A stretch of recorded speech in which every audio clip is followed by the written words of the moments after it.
하나님께서 오늘 우리에게 주실 말씀은 마가복음 5장 1절부터 17절의 말씀을 대독합니다.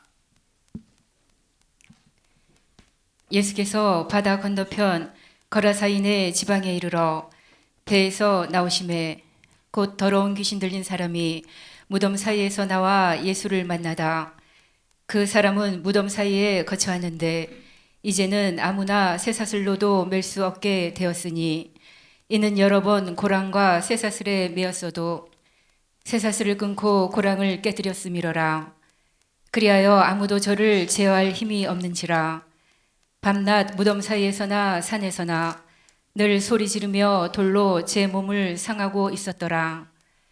그가 멀리서 예수를 보고 달려와 절하며 큰 소리로 부르짖어 가로되 지극히 높으신 하나님의 아들 예수여, 나와 당신과 무슨 상관이 있나이까? 원컨대 하나님 앞에 맹세하고 나를 괴롭게 마옵소서 하니 이는 예수께서 이미 저에게 이르시기를 더러운 귀신아 그 사람에게서 나오라 하셨음이라. 이에 물으시되 네 이름이 무엇이냐? 가로되 내 이름은 군대니 우리가 많음이니이다 하고 자기를 이 지방에서 내어 보내지 마시기를 간절히 구하더니 마침 거기 돼지의 큰 떼가 산곁에서 먹고 있는지라.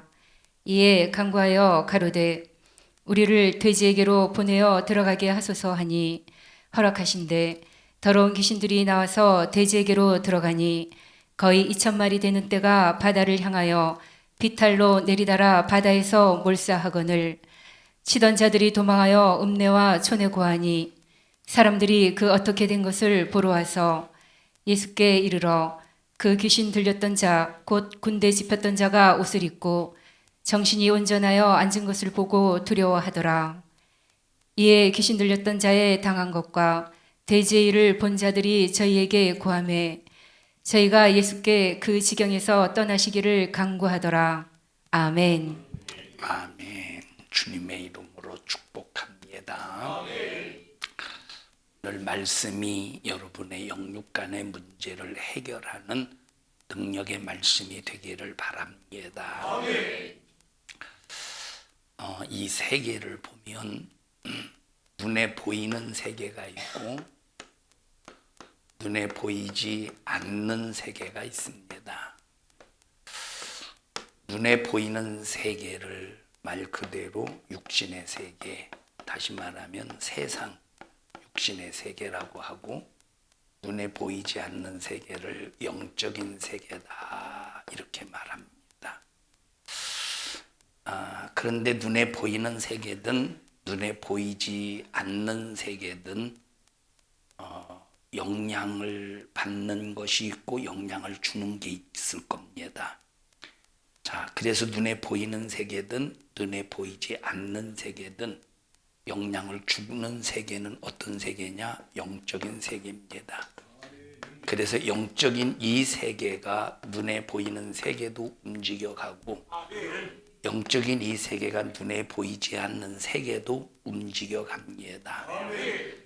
그래서 눈에 보이지 않는 영적인 세계를 모르면 이 영적인 역사를 모르면 눈에 보이는 세계에서 아무리 성공을 했어도 아무리 수많은 사람에게 인정을 받는다고 할지라도 이 사람은 실패자입니다. 왜 실패자냐?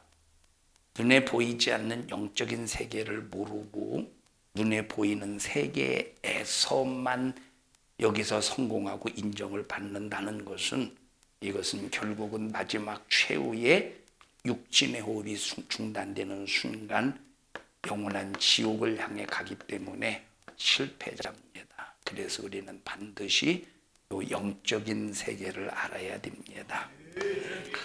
그 영적인 세계를 알려면 알되 우리가 어영부영 막연하게 하는 것이 아니라 영적인 세계를 정확하게 알아야 됩니다. 이 영적인 세계를 정확하게 알려면 우리 인간의 노력이나 공부, 인간의 어떤 지식으로서는 절대 알 수 없는 것이 영적인 세계입니다. 이 영적인 세계를 정확하게 알려면 영적인 세계를 주관하시는 분이 가르쳐 주셔야 돼요. 그럼 영적인 세계를 주관하시는 분은 오직 하나님 한 분밖에 없습니다. 영적인 세계를 누가 주관하셔요? 하나님이 주관하셔요.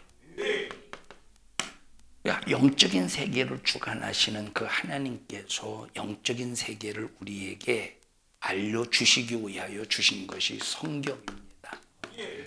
이 성경은 제 많은 사람들이 이 성경에 대해서 오류를 찾아보려고 성경은 잘못되었어.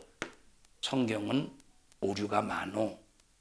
이제 그래서 성경 안에 오류를 찾아보려고 수많은 사람들이 노력을 많이 했어요. 그들이 아무리 노력해서 성경의 오류를 혹시 찾았다고 해보십시다. 근데 그건 오류가 아니라 인간의 합리주의일 뿐이에요. 성경에는 단 한마디도 오류가 없는 정확무한 하나님의 말씀이에요. 그래서 이 성경이 우리의 믿음이 됩니다.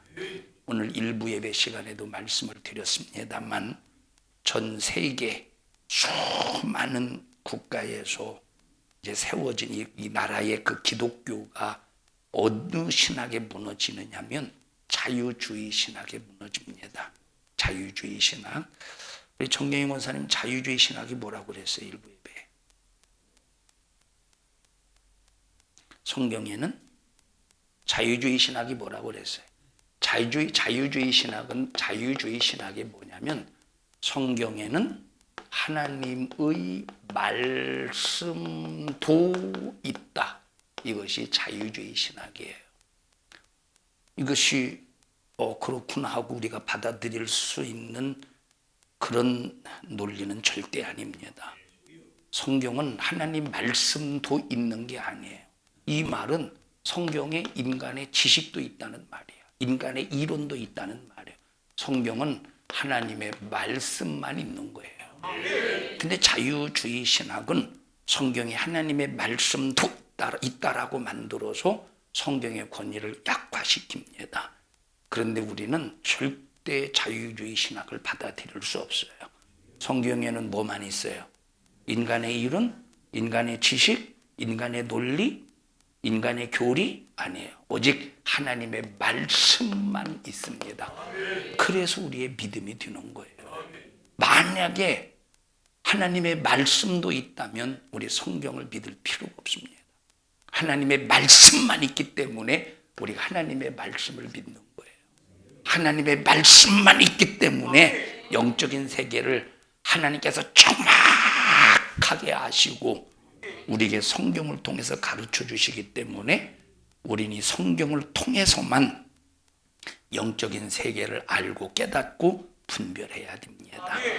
그럼 영적인 눈에 보이지 않는 영적인 세계를 보니까 모든 역사의 주관자이신 하나님이 존재하셔요. 이 영적인 눈에 보이지 않는 영적인 세계를 보니까 누가 존재해요? 눈에 보이지 않는 인간의 눈에 보이지 않는 하나님이 존재하셔. 그리고 또 영적인 세계를 보니까 또 누가 존재하느냐? 하나님이 부리시는 천사가 존재해요. 누가 존재해? 하나님이 부리시는 천사예요. 하나님과 천사가 동등된 게 아니에요. 하나님이 부르시는 종, 하나님이 부르시는 하나님이 만드신 피조물 천사 그 종이 존재한다 이 말이에요. 하나님의 편에서. 근데 하나님의 편에 있던 천사 종 주제가 하나님의 말씀에 의해서 순종하며 하나님의 역사를 만들어 가야 되는데 어떤 일부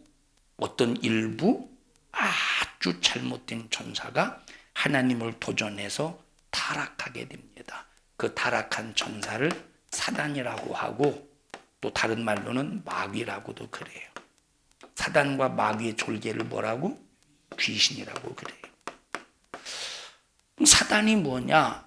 자, 사단과 마귀는 같은 녀석이에요. 사단과 마귀는 같은 녀석. 사단은 어떤 놈이냐? 하나님 앞에서 불법을 저지를 때 사단이라는 말을 쓰고, 요 사단이 타락한 그 인간을 합법적으로 저주하고, 합법적으로 병들게 하고, 합법적으로 지옥으로 내던져 버릴 수 있는 권세자다라고 할 때 마귀라고 그래요. 마귀는 그래서 권세자입니다. 하나님 앞에 권세를 부린다는 소리예요. 누구에게 권세를 부려요? 이 마귀는 누구에게 권세를 부려요? 마귀가 누구에게 권세를 부릴까? 마귀가 누구에게 권세를 부리느냐? 바로 죄인에게 권세를 부리는. 그래서 죄를 가지고 항상 마귀는 참소하는 권세자입니다. 자, 그러니까 이 사단 불법자, 마귀는 합법자예요. 합법적으로 인간의 죄를 통해서 역사하는 놈이에요. 그래서 마귀는 얼마든지 인간을 병들게 할 수 있고, 얼마든지 인간은 그 죄값으로 죽일 수 있는 권세, 권리를 가지고 있는 놈이 누구다? 마귀 역사라 이 말이에요. 그 졸개가 귀신입니다. 자, 그런데 하나님께서 태초에 천지를 창조하셔서 눈에 보이는 세계를 만드셨어요. 그 눈에 보이는 그 세계의 주인공이 누구냐? 우리 인간이야. 자, 눈에 보이는 세계 속에 하나님께서 천지 만물을 지으셨는데, 다른 것은 다 단회적인 존재로 지으셨어요. 단회적인. 다시 말하면 일회적인 존재. 다시 말하면 일회용으로 지으셨어요. 자, 단회적인, 이리적인 모든 것은 전부 단회적이고 이리적인 존재. 자, 돼지 영원한 존재입니까? 그냥 죽으면 끝나는, 사라지는 단회적인 이리적인 존재예요. 근데 오직 단 한 존재만 단회적이고 일회적인 존재로 지으신 것이 아니라 영원한 존재로 지으셨어. 그 존재를 뭐라고 말한다? 인간이라고 그래요. 그럼 인간은 자, 단회적인 존재가 아니라 영원한 영적인 존재인데, 자, 그래서 우리가 인간, 자, 그래서 우리가 사람이라고 할 때, 자, 육체와 뭐로 구성이 되어 있어요? 영혼으로 구성이 되어 있는데, 육체는 단회적일까? 영원할까요? 영혼은 영원할까? 단회적일까? 육체는 영원할까? 단회적일까? 단회적이라 할 수도 있고 영원하다고도 할 수 있어요. 자, 왜냐하면 이 육체는 물론 이 지금 우리가 가지고 있는 영혼을 담는 그릇과 같은 것이 육체예요. 영혼을 담는 그릇과 같은 것이 육체인데, 이 육체 자체는 죄덩어리야. 그래서 육신의 소욕, 육신의 정욕을 죄덩어리라고 그래요. 그런데 예수의 피로 우리의 영혼을 거룩하게 하고 날마다 하나님의 말씀으로 우리 육신을 쳐서 복종시키는 삶을 살면, 하나님의 말씀을 들어서 성령으로 육신을 쳐서 복종시키는 삶을 살면, 하나님 나중에 예수님께서 부활하실 때 썩을 몸이 썩지 아니할 몸으로 영원한 존재로 변화시켜 주신대. 죽을 몸이 죽지 아니할 몸으로 영원히 변화시켜 주신대. 자, 그래서 우리 인간은 자, 어쨌든 영원한 존재다. 자, 그래서 눈에 보이는 이 세계 속에 세 존재가 존재하네요. 그죠? 첫째는 하나님이 존재해요. 인간이 존재해요. 사단, 마귀사단, 악한 영의 역사가 존재를 해요. 이 존재하는 이 세계, 눈에 보이는 이 세계 속에 존재하는 이 존재들이 존재하면서 역사를 만들어 가는 겁니다. 그 역사. 그 역사를 만들어 갈 때 그 역사의 주관자, 역사의 주체자, 역사의 경영자, 그 역사의 진행자, 그 역사를 총체적으로 인도하시는 분이 누구시냐? 하나님이시잖아요. 그 역사의 주관자, 그 역사의 경영자, 그 역사의 운영자, 그 역사의 통치자가 누구예요? 하나님이시죠. 자, 그런데 이 사단이란 이 나쁜 놈이, 이 못된 놈이 눈에 보이는 이 세계 속에서, 눈에 보이는 이 세계 속에서 하나님의 역사를 도전하고 반기를 들면서 자기 역사를 만드는, 무슨 역사? 자기 역사를 만드는 거. 이거를 무슨 역사라고 말하는, 영적인 말로 이걸 무슨 역사라고 말하느냐? 어두움의 역사라고. 어두움의 역사. 자, 이 어두움의 역사를 만들어 가는 거야. 그냥 몰래 인간을 속여서 이런 역사를 만들어 가는 거야, 이놈이. 그러니까 여기 모든 역사를 경영하시고 운영하시고 주관하시는 그 하나님의 역사와 자기 역사를 만들어가는 이 어둠의 역사, 마귀 역사, 그 사이에서 인간이, 그 하나님의 역사와 인간의 그 사이에서 인간이 하나님의 편에 서 있으면 하나님의 역사를 만들어가는 자가 되는 거고, 사단의 편에 서 있으면 마귀 역사를 만들어가는 자가 되는 거야. 자, 그런데 영원할까? 요 사단의 역사가 영원할까? 사단의 역사가, 어둠의 주관자 마귀 역사가 자기 역사를 만들어갈 때 이 역사를 영원한 역사로 만들어갈까? 언젠가는 중단이 온다, 이 말이에요. 언젠가는 이 사단의 역사, 마귀 역사가 마감이 온다, 이 말이에요. 그럼 언제 마감이 오느냐? 요한계시록 20장 10절에 보니까, 요한계시록 20장 10절에 보니까 하나님께서 모든 것을 다 심판하시고 마지막에 누구를 심판하신대? 영원한 유황 불붙는 못에 요 마귀를 던져버린대. 마지막 심판 때 요 마귀를 유황 불붙는 못에 던져버릴 때 이제 마감이 오는 거야. 그럼 누구 역사만 남는 거예요? 하나님의 역사만 남아. 그럼 나와 여러분들이 누구 역사 안에서 살아야 되겠어요? 당연히 하나님의 역사 안에서 살아야지. 만약에 마귀가 자기 역사를 만들어 놓고, 마귀가 자기 역사를 만들어 놓고 우리를, 야 이리 와, 내가 너에게 돈 줄게, 내가 너에게 세상에서 출세시켜 줄게, 내가 너에게 세상에서 수많은 사람들로부터 인정받게 해서 내가 명예 한 자리, 내가 너 명예 높여줄게 해서 자기 역사를 만들기 위해서 인간을 돈으로, 물질로, 환경으로 꼬드겨서 만약에 유혹할 때, 그렇습니까? 나는 그러면 당신의 역사 안에서 당신의 역사를 만드는 일에 사용당하기를 바랍니다 해서 사단의 편에 선다면, 근데 본인은 사단의 편에 서 있는 줄 알고 속았어. 속이는 놈이 이기니까 거짓말로 속여서. 근데 마지막 최후의 결과의 마감은 뭐예요?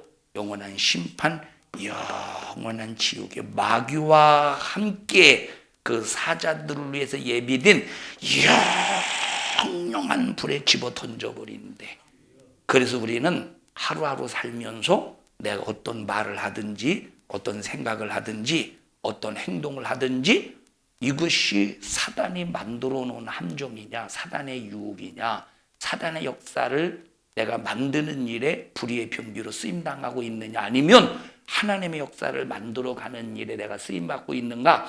말을 할 때나 행동을 할 때나 내가 무엇을 할 때 항상 점검하면서 살아야 된다, 이 말이에요. 자, 내가 예수 믿으면서도 내가 정신 차리지 못하면, 종합무한 하나님의 말씀으로 악한 영의 괴계를 분별하지 못하면 내가 예수를 믿노라고 말하면서도 누구에게 사용당해? 마귀사단 귀신에게 사용당해서 사단의 자기 역사, 사단의 흑암의 역사, 어둠의 역사를 만들어가는 일에 사용당하고 만다, 이 말에. 그래서 우리는 예수 믿는 사람으로서 항상 정신 바짝 차려서 모든 것을 분별할 수 있는 능력의 지식인 하나님의 말씀인 성경을 통해서 영적인 세계를 알고, 영적인 세계를 보고, 영적인 세계를 분별할 수 있어야 돼. 이 영적인 세계를 알고 보고 분별해서 이기는 능력은 오직 성경 말씀을 통해서 알고 보고 성령을 통해서 깨닫고 예수의 피의 권세로 이길 수 있는 능력이 있다, 이 말이에요. 자, 그러면 우리 인간이 하나님의 편에 서서 하나님의 역사를 만들어 가야 되잖아요. 그런데 이 모습 가지고는 안 돼. 하나님의 편에 설 수가 없어. 우리의 모습, 아담이 최초의 죄를 선악과 따먹어서 죄를 범하고 있는 그 죄인의 모습, 그 죄의 상태를 가지고는 내가 아무리 하나님과 함께하고 싶어도, 하나님의 역사를 만들어가는 일에 쓰임받고 싶어도 아담이 죄짓고 난 상태, 그 상태를 가지고는 하나님의 역사에 내가 뛰어들 수가 없어요. 하나님의 역사와 함께하고 싶어도, 역사를 만들어가고 싶어도 할 수가 없는 거예요. 방법이 뭐냐? 오직 예수님이 날 위해 피 흘려 죽으신 십자가의 피의 공로를 입어서 죄사함을 받아야 돼. 죄사함을 받아야 돼. 예수의 십자가의 피의 공로를 힘입어 죄사함을 받고 거룩함을 이루어야 거룩하신 하나님과 함께 하나님의 일을 해나갈 수 있는 영원한 영적인 세계를 만들어 갈 수가 있다. 자, 그런데 보세요. 우리가 신앙생활하면서 마귀 역사가 예수 안 믿는 사람을 괴롭히고 있어. 예수 믿는 사람을 괴롭히고 있어요. 예수 믿는 사람을 괴롭혀요. 그걸 핍박이라고 합니다. 그것을 고난, 환난이라고 합니다. 마귀 역사는 예수 믿는 사람, 마귀 역사는 우리 인간을, 자, 예수 믿는 사람 핍박하고 예수 믿는 사람 안 되게 하고 뭔가 막 세상 사람들로부터 욕먹게 만들고, 그래서 좌절시켜. 마귀 역사 좌절시켜요. 우리 예수 믿는 사람들을 좌절시키는 거예요. 목적이 예수 믿는 사람들을 좌절시켜요. 그래서 낙심하게 만들어. 낙심하게 만들어요. 저도 목회하면서 참 좌절하고 낙심할 때가 있어요. 낙심할 때 낙향할까 이 생각을 해요. 낙심할 때 낙향할까? 낙향해도 할 것이 없어요. 그래서 생각만 하고 있는 거지. 하나님 잘못했습니다. 내 목숨 주님 것이니 주님께서 죽기까지 사용하여 주시옵소서 라고 다시 하나님 앞에 고백하면서 회개한다 이 말이에요. 사람은 좌절하고 낙심해. 이유가 뭐지? 하나님이 좌절하게 하시겠어? 하나님이 낙심하게 하겠어요? 누가 하는 짓이야? 이건 마귀가 하는 짓이야. 왜? 하나님에게서 끌어내려고, 하나님에게서 끌어내서 낙심하게 만들어서 마귀 편에서 마귀의 역사를 만들어 가려고 인간을, 예수 믿는 사람들을 좌절시키는 거예요. 환난으로, 핍박으로, 때로는 경제적인 어려움으로, 때로는 수많은 사람들의 핍박으로, 때로는, 자 보세요, 사람이, 자 부모가 가장, 부모라고 했으니까 눈치채고 대답하겠지. 부모가 가장 낙심이 될 때가 언제겠어요? 돈 때문에? 돈 때문에? 아니요. 자식이 속썩이고, 자식이 못된 짓을 하고, 자식이 부모의 품에서 떠날 때, 부모의 품에서 떠난다는 말은 시집가고 장가간다는 말이 아니라, 부모의 품에서 떠난다는 말은 아주 불탕자와 같은 그 모습이 되었을 때, 이건 가장 부모로서 좌절하고 낙심이 되겠지. 부모로서 그게 가장 낙심에 좌절이 되고, 그러니까 보세요. 마귀 역사는 어떤 때는 신앙생활 열심히 하는데 자식을 통해서 좌절하고 낙심시킬 때가 있다 이 말이에요. 그러면 꼭 누가 승리자 같아? 마귀가 승리자 같죠? 오늘 본문에 보니까 거라사 지방에 귀신 들린 자가 있어요. 귀신 들린 자가. 두 사람이 귀신이 들렸대. 얼마나 그 귀신이 엄청난 수많은 귀신이 들어갔던지 그 이름을 군대라고 그랬대요. 그 이름이 군대래. 여러분, 이 군대의 개념은 오늘날의 군대의 개념이 아니라 로마 시대의 군대 개념으로 이해해야 되겠지. 그때 당시에 예수님 당시에 그때 환경이고 배경이니까. 자, 어쨌든 그 어마어마한 군대 귀신이 들어가 있는데 예수님께서 쫓아주셨어요. 그럼 쫓아낼 때 그 귀신이 뭐라고 말했습니까? 그 귀신이 차라리 나를 보내실진데 누구에게 들여보내라고? 돼지에게로 들여보내라. 자, 그러니까 가라.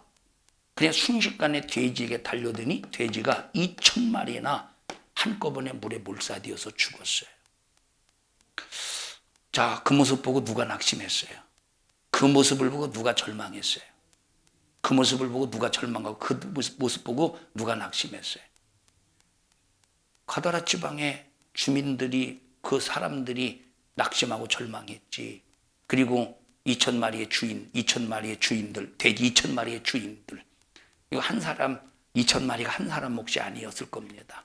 그 동네에서 목동과 같이 그 동네에서 돼지, 어떤 집은 돼지 100마리, 어떤 집은 돼지 50마리, 그렇게 해서 모아가지고 그 이제 목동과 같은 그런 돼지 치는 사람이 2,000마리를 관리했을 거예요.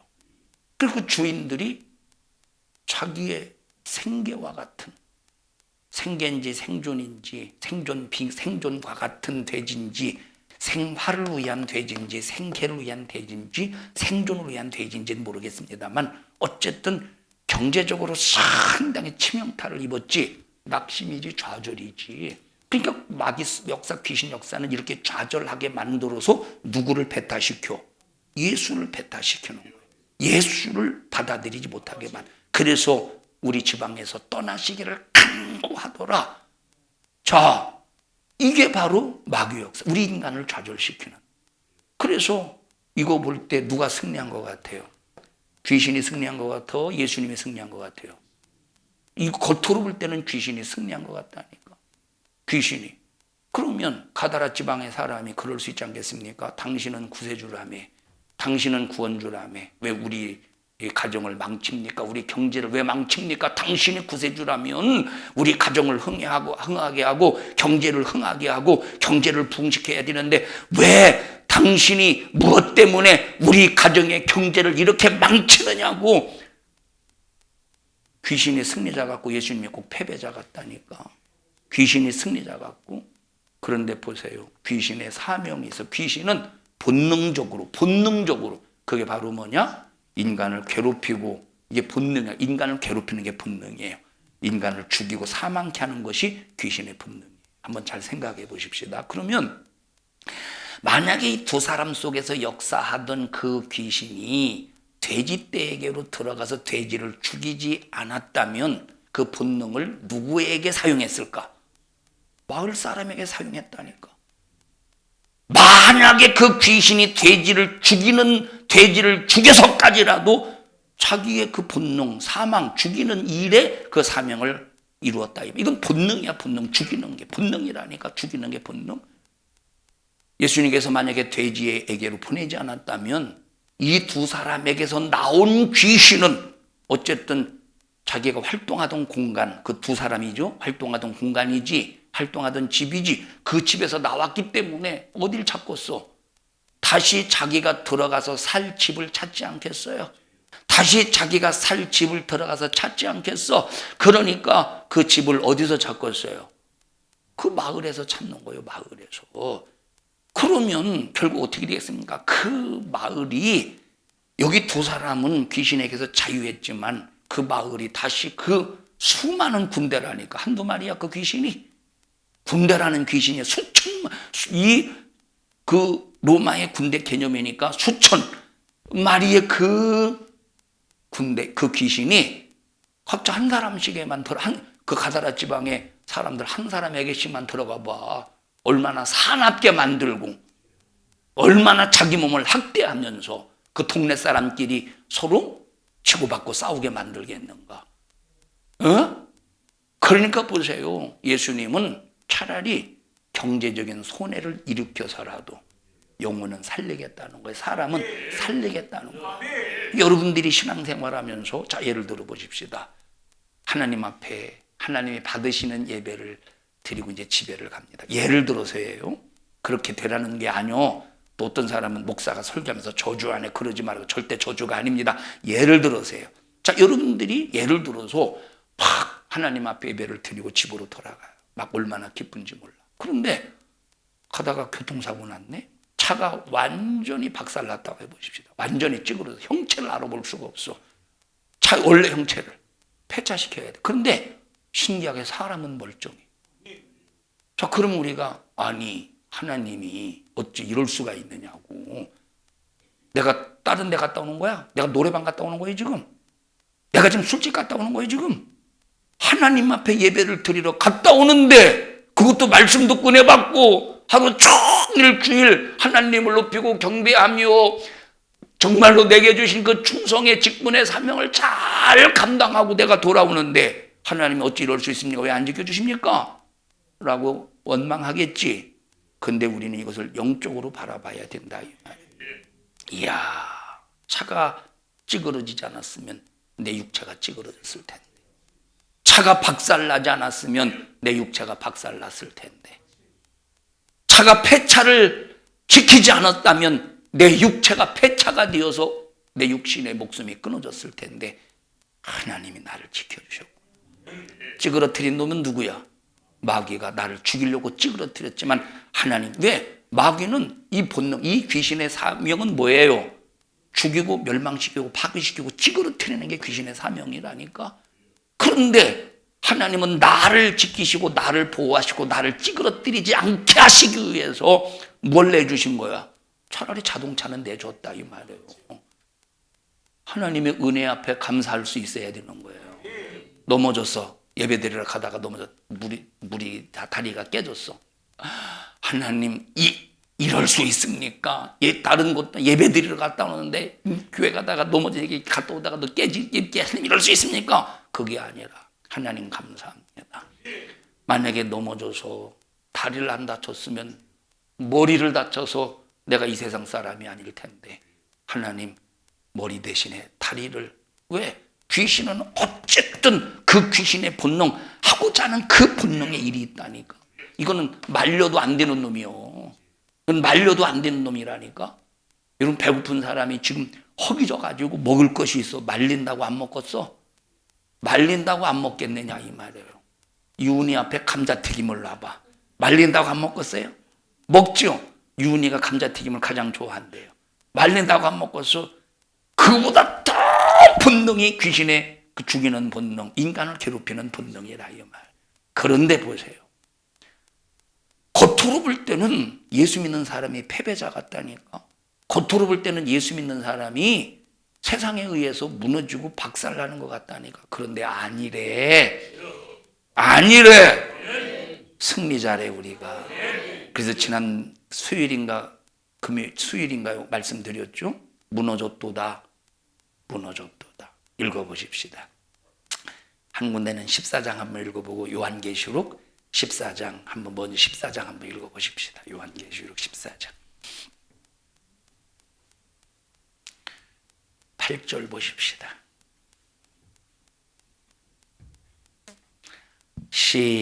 시작. 또 다른 천사 곧 둘째가 그 뒤를 따라 말하되 무너졌도다 무너졌도다 큰 성 바벨론이여. 바벨론이여. 자, 여기서 큰 성 바벨론이여 이렇게 말했어요. 우리가 요한계시록을 읽을 때는 요한계시록의 그 내용에 대해서 정확하게 이해하려면 우리가 그 시대의 역사적인 배경을 알아야 된다고 그랬어요. 그리고 그 시대에 그들이 사용했던 언어를 알아야 된다고 그랬어요. 요한계시록을 우리가 정확하게 이해하려면 그 시대의 문화를 알고 요한계시록을 봐야 된다고 그랬어요. 그래서 요한계시록을 이해하려면 반드시 이 네 가지 안에서 이해를 해야 돼. 벗어나면 안 돼. 네 가지 안에서.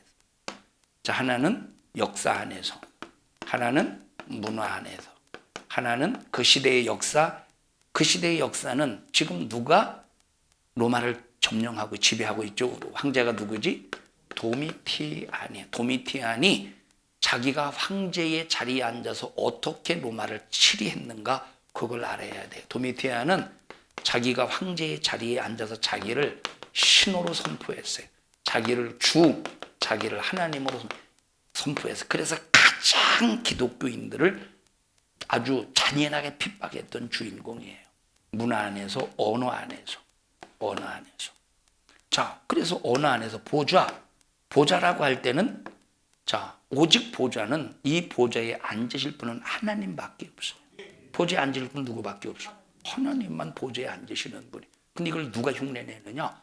도미티아누스가 흉내내는 거예요. 자기가 뭐로 선포해서 자기를? 신으로 선포했어요. 그러니까 자기가 앉는 자리가 보좌라는 거예요. 그래서 요한계시록에 보면 보좌에 앉으시니 보좌에 앉으시니 보좌에 앉으시니라는 이 말씀이 자주 나오는 이유가 뭐냐면, 기독교인들아 잘 들어. 지금 도미티아누스 황제가 앉은 그 자리가 보좌 같지? 절대 그 자리가 보좌가 아니야.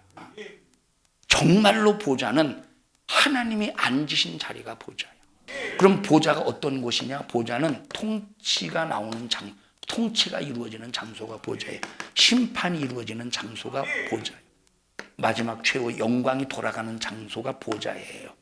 그러면 지금 기독교 너희들을 통치하는 자가, 너희들을 심판하는 자, 너 예수 믿어? 너 나를 주로, 도미티아누스가 너 나를 신으로 주로 고백하지 않아? 너는 사형, 너는 짐승의 밥, 너는 화형, 이렇게 너를 심판하는 것 같지만 그 도미티아누스가 가짜 보좌에 앉아서 너를 심판하는 것 같지만 진짜 보좌에 앉으신 하나님이 너를 심판할 거야. 너를 향한 심판은 지옥이 아니야. 너를 향한 심판은 천국이야. 하고 요한계시록에서 이렇게 우리에게 말씀하고 계시다, 이 말을. 그래서 요한계시록을 이해하려면 역사 안에서, 문화 안에서, 언어 안에서, 성경 안에서. 그래서 요한계시록은 거의 구약 성경과 연관이 되어서 구약 성경을 통해서 이해를 해야 나가야 되는 거예요. 자, 그러면 여기 큰 성 바벨론이라고 할 때, 그럼 이때 당시 바벨론이 있습니까? 바벨론은 이미 무너진 상태야. 자, 역사의 그 흐름을 보니까 아수르가 강대국이었어요. 제국을 이뤘어요. 근데 아수르가 바벨론에 의해서 무너져요. 바벨론은 사실 아수르의 밥이었어요. 바벨론 아수르의 밥이었어요. 밥.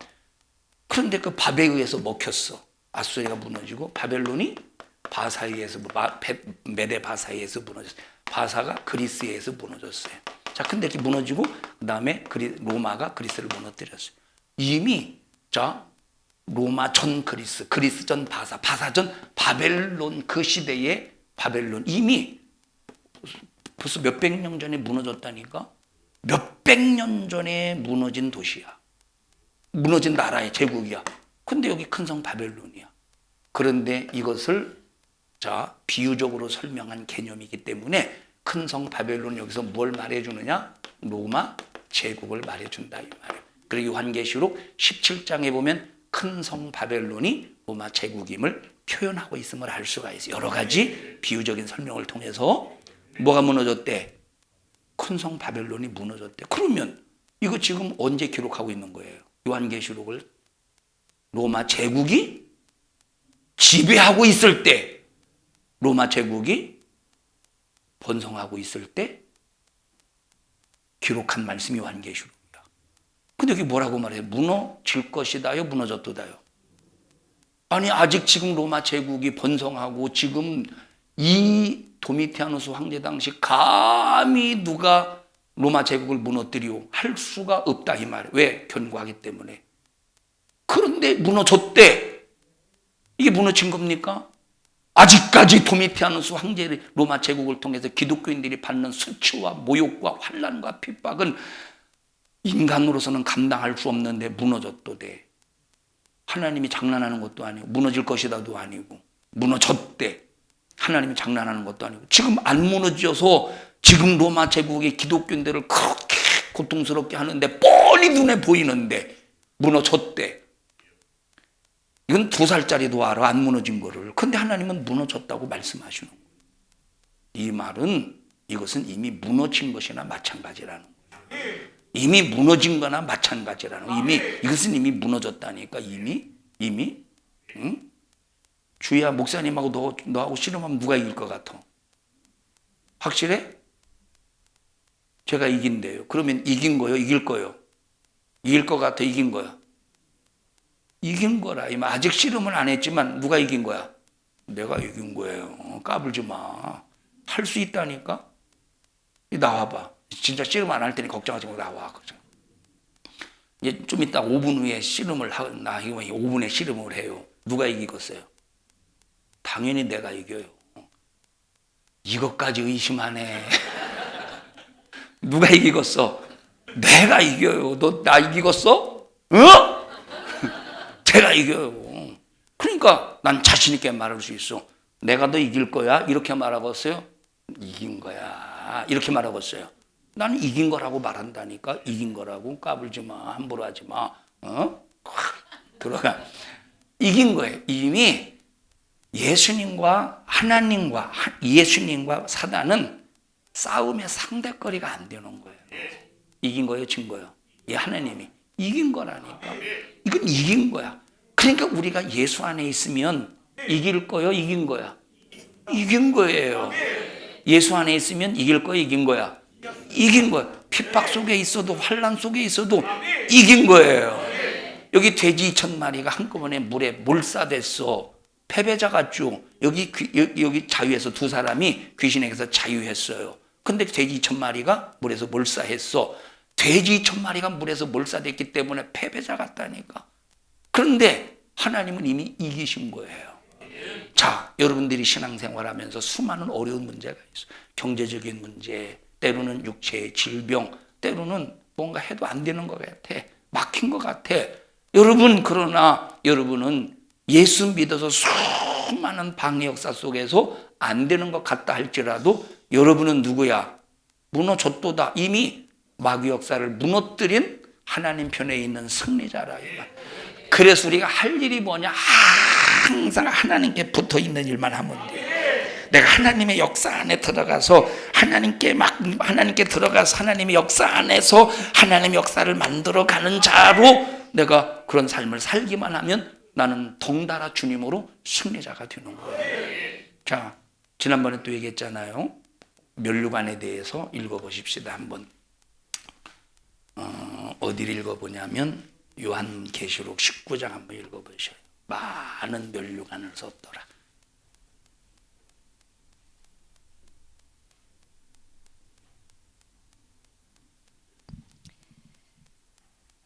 몇 절이요? 12절입니다. 19장 12절 보십시다.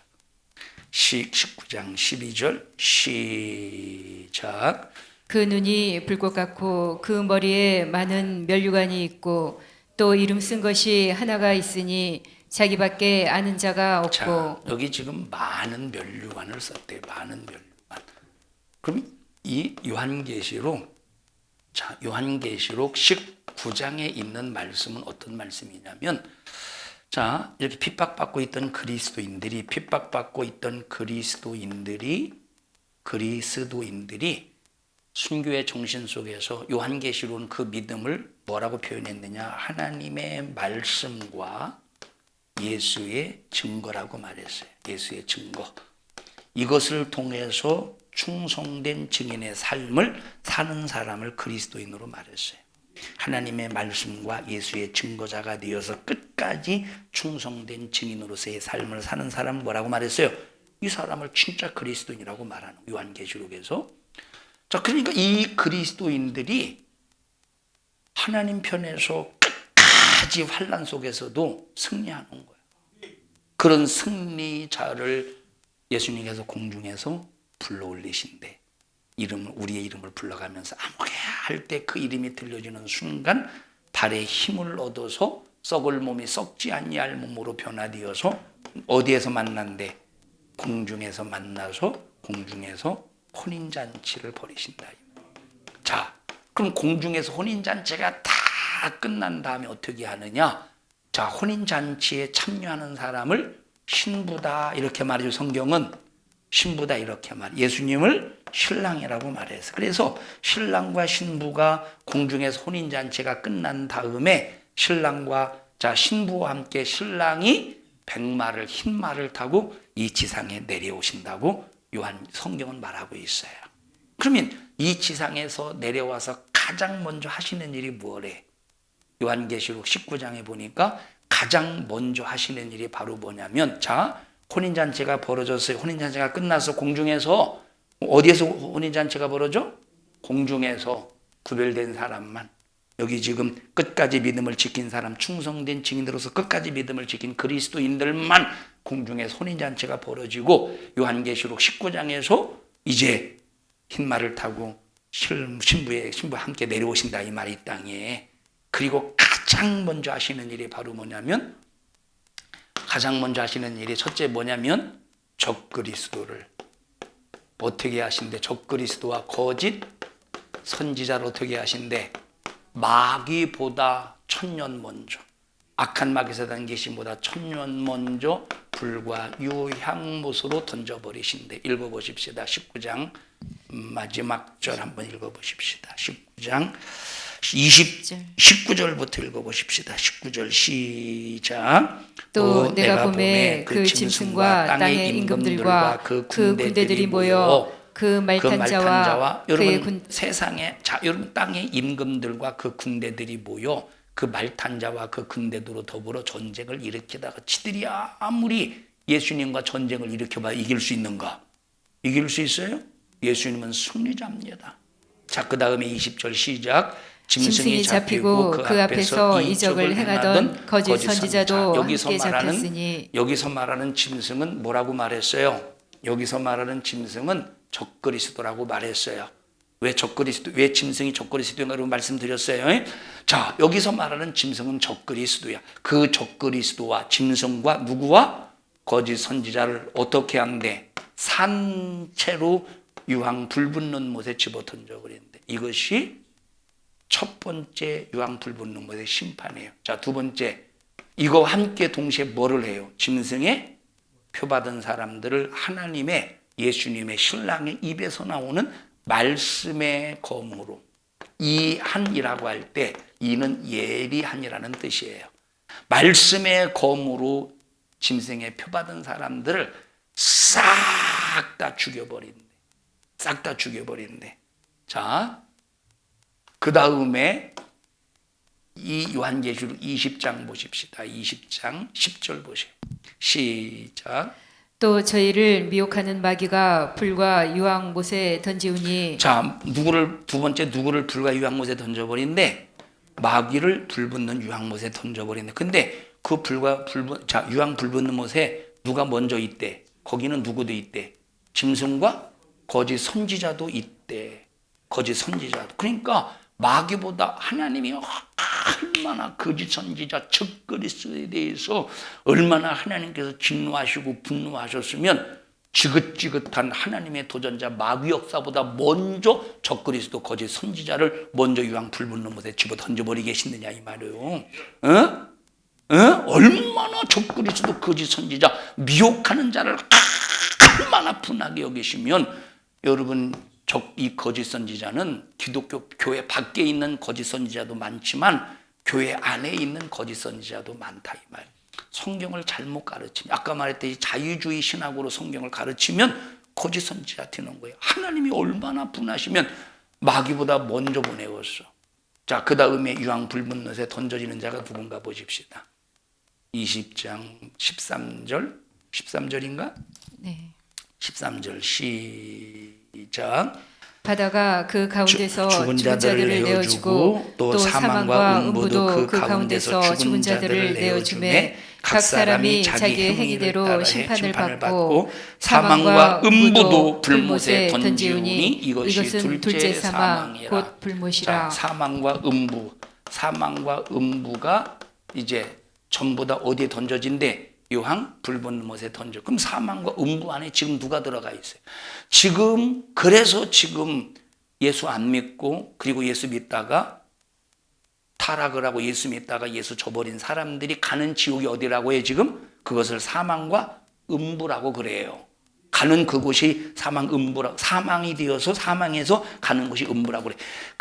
지금 들어가 있는, 지금 우리가 말하는 그 지옥의 음부에 들어가 있는 그 모든 영혼들을 그 산채로, 그 음부 통째로 하나님께서 유황 불붙는 못에 집어 던져버린, 이것이 하나님의 마지막 최후의 심판의 요 세 단계로 걸쳐지더라 이 말이에요. 첫째는 가장 먼저 누구? 적그리스도와 거짓 선지자. 두 번째는 누구? 마귀. 그 다음에 예수 안 믿는 불신자나 예수를 믿다가 예수를 저버린 배신자들이 이렇게 간다는 거예요. 여러분, 승리자가 누구야? 마지막 최의 승리자가 누구예요? 예수 그리스도시요. 그러면 지금은 승리자가 아닙니까? 지금도 승리자세요. 여러분 신앙생활하면서 어떤 어려움이 있을 수 있어요. 마귀 역사 속에서 경제적인 어려움이 있을 수 있어요. 여러분 신앙생활하면서 자식 속썩일 수 있어요. 신앙생활하면서 욕먹을 수 있어요. 그런데 그것 때문에 무하지 말자, 좌절하고 낙심하지 말자 이 말. 돼지 2,000마리가 바다에 몰사되었다고 해서 좌절하고 낙심하지 말자 이 말이에요. 누가 살았어? 영혼이 살았어. 영혼이 살았잖아요. 그것으로 하나님은 만족하라는 거야. 그것으로 너희들의 믿음을 견고하게 세워나가라는 거예요. 여러분들이가 신앙생활하면서 얼마나 수많은 낙심과 좌절의 사건들이 얼마나 많습니까?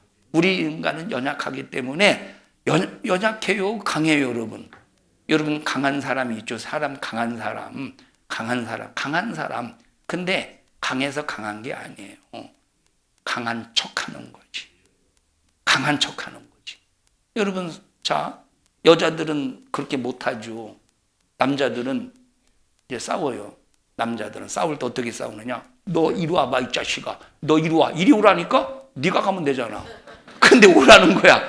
왜 지가 안 가지? 왜 지가 안 가? 그러잖아요. 이 자식, 야, 너 이 자식이 너 죽을래? 이 새끼 죽을래? 너 이리 와. 이리 오라니까? 너 왜 안 와, 이 자식아? 생각해봐. 네가 가면 되는데 왜 오라고 할까? 겁나니까 못 가는 거예요. 겁나니까. 자, 이 자식 오라니까 이 자식 보게. 근데 저 사람이 와. 이 자식 위통 벗죠. 왜 위통 벗을까? 겁나서 겁주는 거예요. 겁난다니까. 그래 남자는 우통 벗지만 여자는 우통 못 벗으니까 어떻게 해요? 머리끄댕기 좀 막 휘둘르잖아 여자. 남자 싸우는 건 재미없어. 여자 싸우는 건 재미있다고 하면 마귀역사겠지? 여러분 그래서 자기 자신이 강한 것처럼 강하다고 생각하는 사람이 여러분 강하다고 말하면서 강해서 그런 게 아니에요. 여기 격투기 선수 여러분 보십시다. 이 격투기 선수들이 되게 두렵대. 이 옥타곤이라고 하나? 거기가 뭐라고 그러지? 옥타곤에 올라가서 싸우는 게 되게 두렵대요. 두려우니까 안 두려운 것처럼 이런데 안 두렵다 이 말이에요. 두려워. 여러분 그래서 보세요. 운동 경기할 때 실력이 없는 사람이 반칙을 할까요? 실력이 있는 사람이 반칙을 할까요? 실력이 없는 사람이 반칙을 많이 하는 거예요. 실력이 있어봐 반칙 안 해요. 여러분 우리 인생의 삶 속에서 신앙생활하면서 반칙할 필요가 없어. 왜? 우리는 실력이 없는 사람이 아니에요. 실력이 없기 때문에 반칙하는 거야. 실력이 없기 때문에 시기질투하는 거야. 실력이 없기 때문에 미워하는 거야. 실력이 없기 때문에 반칙하는 거예요. 신앙생활에 실력이 있어 보십시오. 반칙 안 해요. 주희야 이리 와봐. 내가 축구한다고 해보자. 나는 실력이 있어. 축구 잘하는 선수, 외국 선수가 누구지? 이리 와봐. 메시라고 하자. 메시인가 메준가. 근데 실력이 없어 얘는. 반칙했다고 해봐. 다리를 넘어뜨렸다고 해봐. 야, 너 악감정 있지? 너 왜 그러냐 도대체? 너 요즘에 상당히 목사님 들어가라야. 아이고 이제 그래도 축복한다. 자, 근데 실력 있는 선수들 보셔요. 같이 싸웁니까? 아니요, 그냥 실력이 없어서 그래. 그러지. 뭘 고해 몇 번 돌리지. 여러분 우리는 가난해도 우리는 육신이 아주 왜소해서 세상적으로 어떤 힘이 없고 권세가 없어도 우리는 실력이 없는 사람이 아니야. 내 자체는 실력이 없지만 왕이신 전능하신 하나님의 역사를 만드시는 일에 나를 도구로 써주시오. 나를 도구로 쓰실 때 그냥 쓰시는 게 아니라 전신갑주를 입히신대요. 아무리 적이 공격해도 당하지 않는 전신갑주를 입히신대. 우리 실력이 있는 사람이 없는 사람이에요. 실력이 있는 사람이에요. 반칙하지 마세요. 신앙생활하면서 시기라는 반칙, 질투라는 반칙하지 마셔요. 우리 옆 사람에게 네가 하지 말고 내가 실력이 없으니까 반칙했구나. 시작.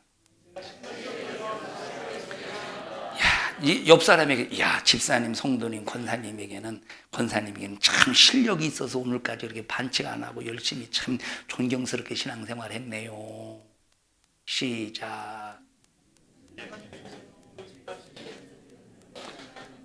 우리 김여중 집사님은 신앙생활에서 한 번도 반칙 안 하셨죠? 남 미워하고 미워하는 반칙, 시기하는 반칙, 혈기 부리는 반칙, 욕심 부리는 반칙, 하나님이 감동하신 헌금 떼먹는 반칙 한 번도 안 하셨죠? 예? 아니 왜내 계약을 쓰다듬 왜 무릎을 쓰다듬으셔? 반칙 안 하셨죠? 너무나도 많이 하셨어요. 왜요? 실력이 없어서. 왜 반칙하셨어요? 실력이 없어서. 이젠 집사님의 실력으로 살지 말고 하나님의 실력으로 사시. 권사님은 그래도 실력을 안 하시죠. 뭐라고 그랬지 내가? 반칙 안 하셨겠지 권사님은. 나도 실력이 있어 반칙했어. 이 집 우리는 반칙하지 말자 이 말. 자 여기 보니까 뭐라고 말했어? 예수님이 무슨 면류관을 쓰셨대? 많은 면류관을 쓰셨대. 많은 면류관. 그럼 예수님이 무엇으로 많은 면류관을 쓰시겠어요? 무엇으로 많은 자랑하려고? 예수님이 무엇으로 많은 면류관을 쓰시고서 자랑하려고? 나는 많이 면류관이 많아 자랑하려고? 그래서 면류관을 그렇게 자랑하려고 쓰신 것이 아니라, 자 여기서 성경에서 나오는 면류관에 원어를 보니까 두 가지의 원어가 있다 이 말이에요. 하나는 디아데마라고 하는 면류관이 있어. 또 하나는 스테파노스. 또 하나 스테파노스의 면류관이 있어요. 자, 스테파노스는 경기에서 승리할 때 쓰는 스테파노스 면류관이에요. 자, 이것은 디아데마는 왕관이라고 해요. 디아데마는 왕관이라고 해요. 왕관. 디아데마는 왕관이에요. 여기 예수님께서 쓰신 면류관이라고 할 때는 스테파노스 경기에서 승리했을 때의 스테파노스를 쓴 게 아니라 디아데마라고 썼어요. 디아데마라는 왕관을 썼어요. 저 그러면 한 나라의 왕이 왕관을 여러 개 쓰겠어요? 왕관을 여러 개 쓰겠어? 왕이 뒤어봤어야 뭐 대답하든지 말든지 하지. 여러분 많은 면류 여기 지금 뭐라고 말했어요? 많은 자 19장 다시 가보십시다. 19장 12절입니다. 19장 12절 시작. 그 눈이 불꽃 같고 그 머리에 많은 면류관이 자, 있고. 보십시다. 예수님께서 지금 쓰신 면류관을 오늘은 무슨 색이지 이게? 보라색? 분홍색? 오늘은 분홍색 면류관을 써볼까? 좀 질려. 오늘은 그러면 무슨 색이야? 황토색 면류관을 써볼까? 다음 날은 오늘은 연두색 그렇게 쓰고 있다는 거예요? 아니면 그 머리에 보니까 면류관이 한꺼번에 많이 쓰셨다는 거예요? 많이 쓰셨다는 거야.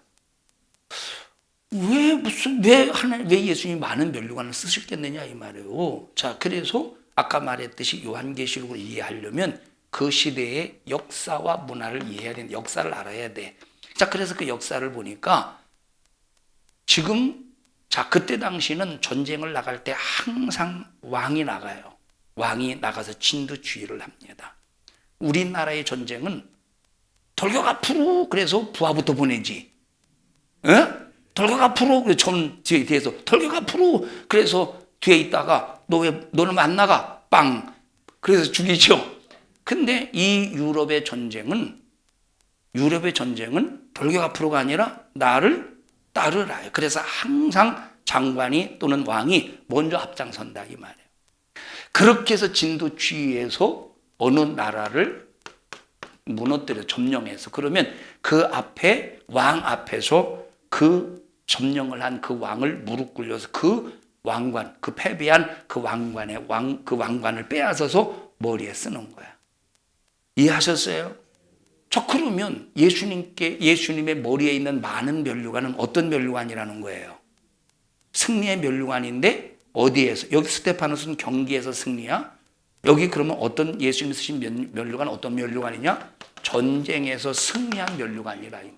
그러면 여기서 누구와의 전쟁이야? 악한 영 마귀 사단과의 전쟁인데 그럼 예수님이 직접 전쟁하시었어? 나를 군사로 그리스도의 좋은 군사로 세우셔서 나를 그리스도의 좋은 군사로 세우셔서 나를 앞장 세우시는. 근데 내가 앞장서는 게 아니야. 누가 앞장서시는 거예요? 예수님이 앞장서시는 거예요. 나를 통해서 마귀 역사를 이기시는 거예요. 나를 통해서 악한 영의 역사를 이기시면 누가 승리하신 거예요? 예수님이 승리하신 거예요. 그때 쓰여지는 것이 면류관이라 이 말이에요. 그러면 내가 영적 생활에 승리하면 예수님의 머리에 나를 통해서 뭐가 씌워져요?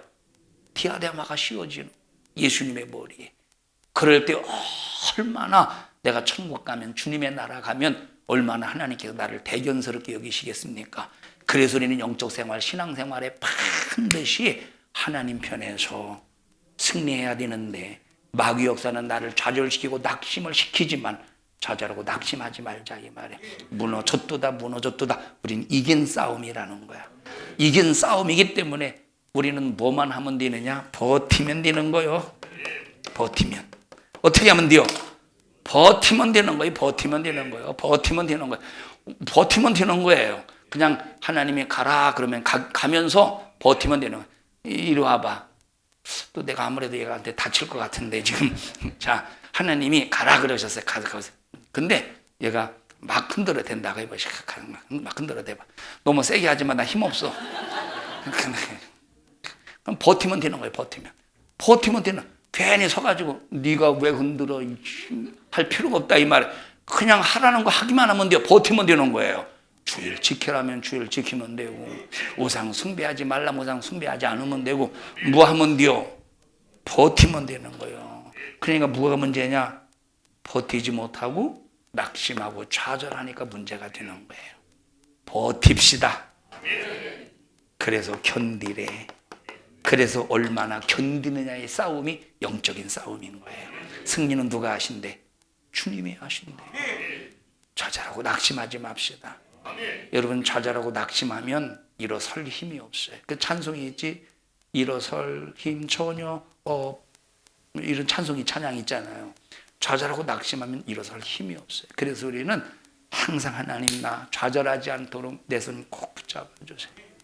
낙심하여 무너지지 않도록 주님 붙잡아 주시고, 날마다 샘을 얻어. 지난 시간에 무슨 노래라고 그랬지? 새 노래. 우리는 항상 새 노래로 하나님을 찬양할 수 있어야 돼요. 어제와 똑같은 가사의 내용인데 오늘 무슨 노래래? 새 노래래. 승리합시다.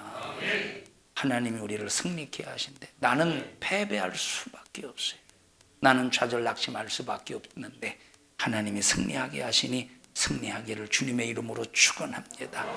혹시 오늘 내가 마귀 역사에게 속아서 내가 연약해서 내가 무너졌다 할지라도 마귀에게 참소당하지 말고 회개해서 다시 일어서서, 좌절 낙심하지 말고 다시 일어서서 하나님 손에 붙들려 하나님 역사를 만들어가는, 그래서 하나님의 머리에 많은 면류관을 씌워주는 장본인이 되자 이 말이에요. 합심해서 기도할 때 하나님, 주님 뜻대로 살지 못한 것 용서해 주시고 하나님 반드시 승리의 믿음을 가지고 승리하는 자가 되게 하여 주시옵소서.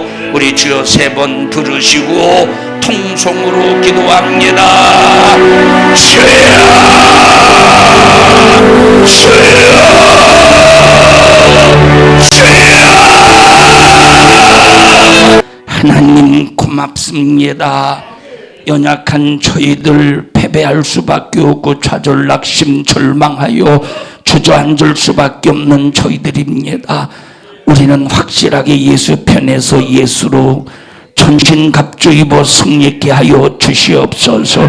그리스도의 좋은 군사로서의 몫을 이루어가게 하옵소서. 너 좌절시키는 악한 마귀 사단 귀신아, 너는 어찌하여 승리자의 이름을 가지고 있는 성도들을 좌절시키려고 수작을 부리느냐? 너는 패배자임을 선포하느니 예수 이름을 가지고 있는 모든 성도들 앞에 패배자임을 선언하느니 승리자 이름 예수 이름 앞에 너는 떠나가 떠나가 떠나가 떠나가 떠나가 떠나가 떠나가 떠나가 떠나가 떠나가 떠나가 떠나가 떠나가. 생명 되신 하나님, 우리 교회 우리 성도들 지켜주시옵소서. 근막에서 난 귀신은 수많은 우리의 환경을 이용하여 어려움을 가져다 줍니다. 그러나 절대 우리 성도들 절망하지 않게 하시고 낙심하지 않게 하시고 예수의 십자가의 피의 권세로 부욕케 하여 주시어서 하나님의 은혜로 무장케 하여 주시옵소서. 내가 나사렛 예수님의 이름으로 억민들을 꾸짖고 명령하노니 이 저주받은 원수는 너 예수 이름의 권세 앞에 떠나갈 죄어다, 떠나갈 죄어다, 떠나갈 죄어다, 떠나갈 죄어다, 떠나갈 죄어다. 생명의 주님 고맙습니다. 감사합니다. 우리 연약합니다. 오늘까지 수없이 무너졌습니다. 그런데 우리는 무너진 자가 아닙니다. 오히려 큰 성 바벨론이 무너진 겁니다. 우리 성도들 승리케 해주시고 새 힘을 주시옵소서. 오늘 이 종을 사용해 주심을 감사합니다. 주님이 쓰셨습니다. 주님이 일하셨습니다. 주님이 말씀하셨습니다. 주님만이 홀로 영광을 받으시옵소서. 예수님 이름으로 기도하옵나이다. 아멘. 하나님 앞에 박수로 영광을 올려드립니다. 주님 감사합니다. 주님 홀로 영광을 받으시옵소서. 주님 감사합니다.